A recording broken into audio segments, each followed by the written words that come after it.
Amen. Ang Diyos ay pag-ibig. Si Jesus po yung unang umibig sa atin. Amen. Ibig siyang pumukaw sa aking puso at kaluluwa.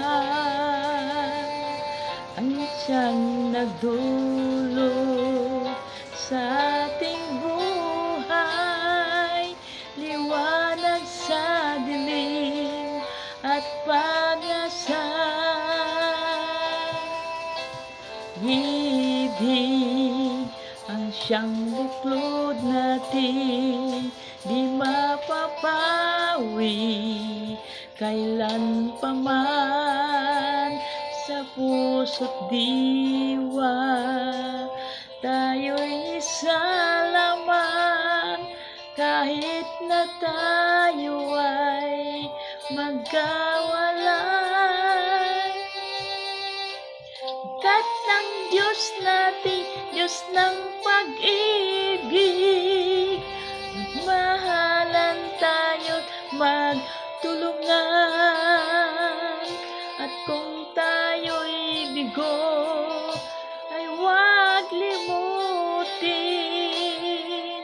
na may Diyos tayong nagmamahal. Sikapin sa ating paghayo, ipamalita sa buong mundo,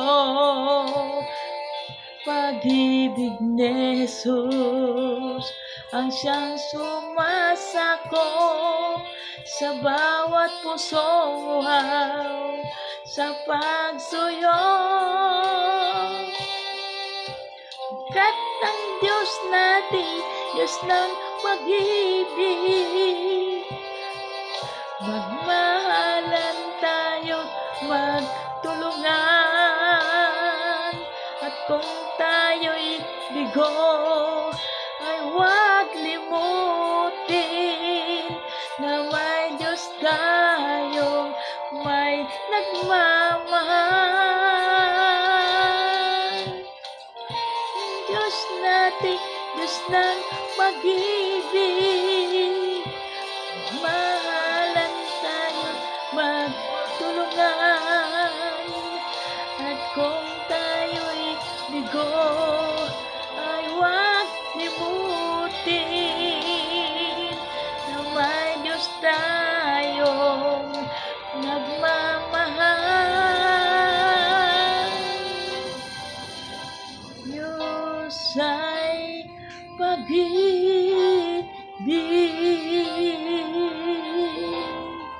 Diyos ang pag-ibig. Amen. Tunay nga na ang Diyos po ang unang umibig sa atin. Siya po yun ay si Jesus Cristo. Siya po yung unang umibig sa atin. Dahil sa kanyang pag-ibig, tayo po ay naligtas sa ating mga kasalanan. Dahil tinubos tayo sa krus ng Kalbaryo ng ating Panginoon. Yun ang unang-unang pag-ibig sa atin, yung tinubos tayo sa ating mga kasalanan. Kasi kung hindi tayo tinubos sa ating mga kasalanan, kandidato po tayo patungong impyerno. Nang dahil sa pag-ibig ng ating Ama at ibinigay niya ang kanyang bugtong na anak na si Jesus. Amen?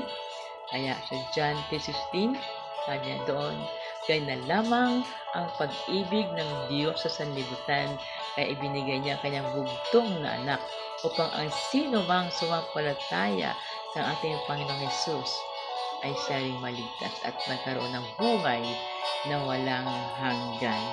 Amen? Kaya ang pangako po ng Panginoon sa John 1:12, kung sino po yung pagtanggap, no? Sa paglingkod, kinilala ang ating Panginoong Jesus, ay siya po mayroong kaligtasan. Siya ay nangking na magiging anak ng ating Panginoon. And sabi niya, kung sino po yung nagsapagtanggap kay Jesus, ay siya pinagkalooban na magiging anak ng ating Panginoon. Kaya ngayon pa lamang, kilanlin po natin ang ating Panginoon. Siya po ay pag-ibig. Amen. Diyos ay pag-ibig. Amen. Amen.